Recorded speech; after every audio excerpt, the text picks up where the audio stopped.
बिस्मिल्लाहिर्रहमानिर्रहीम। अस्सलाम वालेकुम नाज़रीन। टिड्डी दल ने सेवन शीफ और गिरदो नवाह के इलाकों में तबाही मचा दी है। इस हवाले से देखते हैं वकार अलीमुल्लाह की ये रिपोर्ट।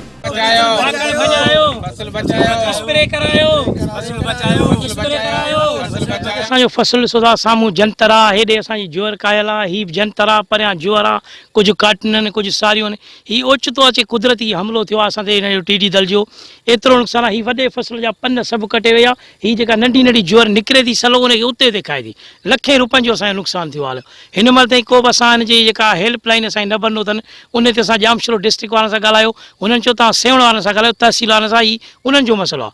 उन्हनि सां असां तक़रीबन अचर खां जेको राब्ते में अॼु ख़मीस अची थी आहे, को बि हुनजो असांखे रिस्पॉन्स कोन थो मिले।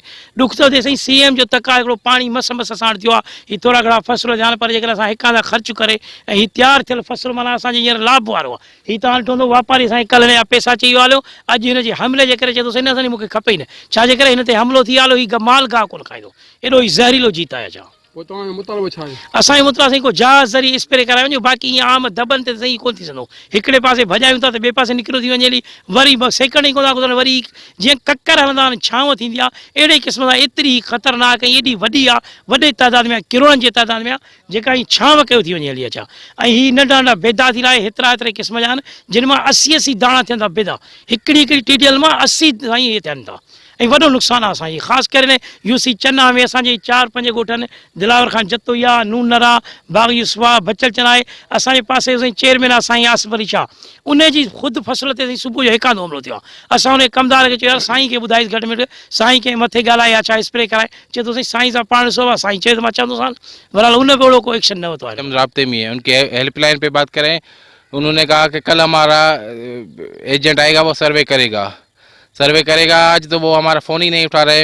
हम अपील करते हैं हुकूमत से, साईं मुराद अली शाह से, कि वो उसके खिलाफ जल्द से जल्द एक्शन ले और हमें ज़्यादा नुकसान से बचा सके। असांजे शहर असांजे सूबे में तक़रीबन माकड़ वॾो नुक़सानु पहुचाए चुकी आहे। अञा बि माकड़ जो सिलसिलो जारी आहे।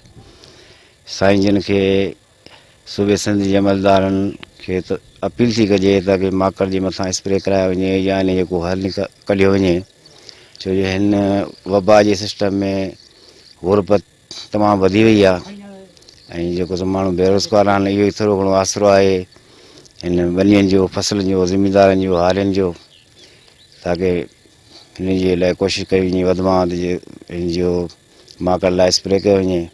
माकड़ जो हमिलो थियो आहे, तमामु इंतिहाई ख़तरनाक हमिलो थियो आहे। असांजो पंहिंजे रुगो हिन एरिए जे हिसाब सां चऊं था, पंहिंजे ॻोठ जे हिसाब सां त असांजो 20 खां 25 लख रुपयनि जो नुक़सानु थियो आहे। त हिन सॼे एरिए जो केतिरो नुक़सानु थियो हूंदो। हिन वबा खे त तक़रीबन 1.5 साल थी वियो आहे, पर हुकूमत जे कन ते का जुई कान थी सुरे जो हिन जे ख़िलाफ़ु कुझु को करे सघे। बसि इहे ख़बरूं ॿुधियूं आहे, स्प्रे कंदा किथे बि स्प्रे नज़र त कोन थो अचे, सम्झो। सो उन जे लाइ असांखे साईं मुराद अली शाह खे पुरज़ोर अपील था कयूं, जेको मिनिस्टर ज़रायत आहे उन खां बि अपील था कयूं त ख़ुदा असांजे नुक़सान जो अज़ालो कयो ऐं हिन मां असांजी जान छॾायो, त को स्प्रे करायो, को हिन खे ख़तमु कयो, सम्झो। इन जे लाइ जेको आहे असांजी इल्तिजा आहे। बाक़ी तव्हां पाण ॾिसो पिया तव्हांजी अखियुनि जा आॾो।